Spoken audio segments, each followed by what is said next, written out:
ঠিক আছে, এই জন্যই তো আমরা ভাবি সেই খুশি আমি এরকম। আরে যারা মানে খুশি হয় নিজে নিজে খুশি হয়ে থাকে। খুব খারাপ, খুব খারাপ। আমার কেউ নাই। মৃত্যুর ঠিক 2 মিনিট আগে আরহানার বিথির দেবরের শেষ যে কথাগুলো বলে গেছে, এখনো যেন কানের পাশে সেই কথাগুলো উচ্চারিত হচ্ছে। সাকিবুল শাওন, যে কিনা জনপ্রিয় টিকটকার ও কন্টেন্ট ক্রিয়েটর, ফারহানা বিথির দেবর এবং তাদের ভাই।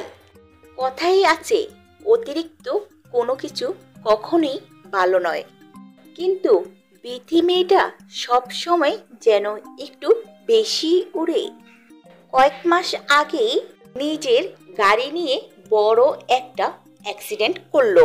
অল্পের জন্য যেন বেঁচে এসেছে, তারপরও যেন কোনো শিক্ষা নেই এই বিথি নামের মেয়েটির। তাদের টিমের একটা ছেলে মাত্র অল্প বয়সে তরতাজা একটি প্রাণ চলে গেল এক মুহূর্তের মধ্যে। জীবন মৃত্যু আল্লাহর হাতে, এটা ঠিক, কিন্তু আল্লাহ আমাদের বুঝ বিবেক এই সব কিছুই দিয়ে রেখেছেন। তাহলে এভাবে কি উঠতেই হবে আমাদেরকে? একবার ভাবুন তো, 27 ঘন্টা বাইক জার্নিটা, দল বেঁধে সাজেক যাওয়া, রাস্তাঘাট কেমন, ঝুঁকি কত, কোনো হিসাব আছে? ঝুঁকি এবং সাবধানতা বলো তো একটা কথা আছে। সাকিব রাজশাহী জনপ্রিয় কন্টেন্ট ক্রিয়েটর, রাত এবং বিথির সঙ্গে মূলত ভিডিও বানাতো। রাত এবং বিথি যখনই ডাকতো তখনই তাদের কাছে ছুটে হাজির হতো। সাকিব যেখানেই যেতে বলতো সেখানেই যেত।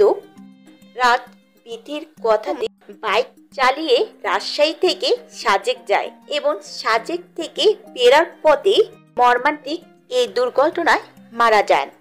জানা গেছে সাকিবুল প্রথমে যেতে চায়নি তাদের সাথে, তবে রাত ও বিথির অনুরোধে রাজি হয়েছিল সে। মূলত ভিডিও তৈরি করার জন্য তারা এরকম অনেক অতিরিক্ত কাজগুলো করে থাকে, আর তাদের এই ভিডিও বানানোর চক্রে পড়ে মারা গেছেন সাকিবুল শাওন।